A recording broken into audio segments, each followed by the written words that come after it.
Šiandien nuo pat ryto darbuojasi Merkinės fabrike, nes turim užsakymą. Svečių atvažiuoja daug iš Šakių, apie 50 žmonių ir jie labai norėjo, kad būtų pagamintas plovas. Štai kazanas jau paruoštas.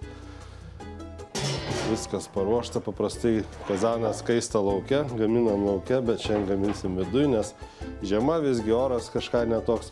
Ir aš darau antienos plovą. Kodėl antiena man labai patinka, nes aš nuimu nuo krūtinėlių odeles, supjaustysiu kiek smulkiau ir bus lygiai taip pat labai geras lajus kazane, į kuriame aš po to galėsiu gaminti plovą. Metas įmesti odelių, nuostabus garsas. Užima šiek tiek laiko, kol jos visiškai suspirgės ir paleis savo riebalus. Truputį pamažinu ugnį. Na ir šiandien išsimėginsiu labai gerus peilius su damasko plienu, Kamazaki. Damasko plienas, kiekvienas kaip meno kūrinys, deginto ąžuolo rankena, labai ergonomiška, patogu paimti. Tai šis pirmiausia peilis tai yra kapoklė, labai gerai kapoti daržovėm, pjaustyti daržovės. Čia matot šefo peilis, pagrindinis peilis, su kuriuo jau viskas daroma. Universalus peilis, jie labai aštrus, beje, tas ašmenis yra 15 laipsnių kampu pagalasti ir aštrumas išties yra stulbinantis. Štai žinote, kad odelės labai sunkiai pjaustomos. Štai man vos pakanka pridėti tą peilį ir yra odelė perpjaunama.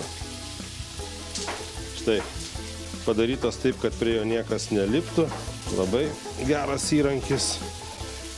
Mažesnis peilis smulkesniems visokiems darbams.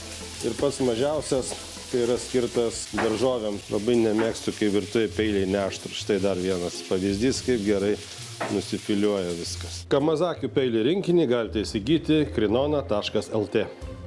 Apie šios peilius dar sakoma, kad jie kaip kokie samurajaus dvasios atspindžiai. Nu, iš tiesų tokie samurajiški, ne? Man tokie peiliai kaip meno kūrinys. Nes žmonės, kurie nėra rankose laikę damasko plieno, apie jį žino dažniausiai. O dabar išbandom Kamazaki peilius. Štai ši kapoklė daržovėms. Svogūnus plovui reikia pjaustyti žiedais, bet kadangi čia labai didelis svogūnas, tai pusžiedžiais. Nu, labai smagu dirbti, atsimeruoji tiesiog su pirštuku. Šiaip šitas azijietiškas peilis, jis labai tinka daržovėm ne tik taip pjaustyti, bet ir kapoti.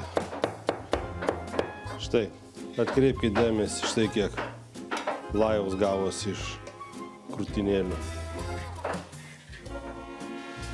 Kai zervakas bus pagamintas, tada dėsiu morkų sluoksnį.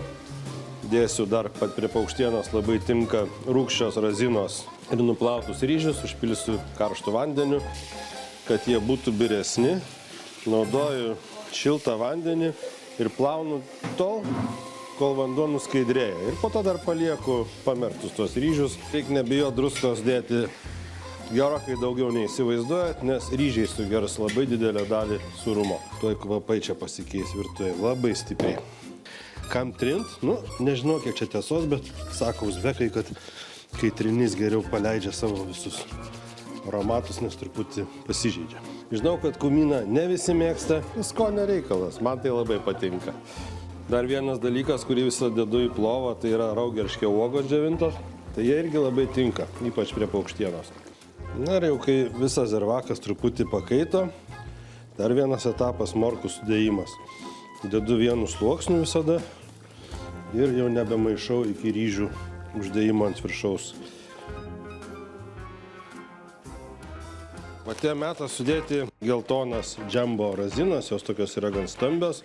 Ir atėjo metas dėti ryžius. Dedam į sluoksnį virš zervako, morkų, razinų, daugmaž kad tolygų būtų. Imu verdantį vandenį, karštą vandenį ir pilu per kiaurasamtį, kad neišmuštų pilamas vanduo dobelių šiame ryžių sluoksne. Tai, manau, gan irgi svarbu. Primenu, kad reikia užpilti vandens maždaug per 2 pirštus virš ryžių. Dar vienas svarbus dalykas, kas mėgstat, sudedat išlukštentas česnako galvas. Būtent ne galvutes, o galvas.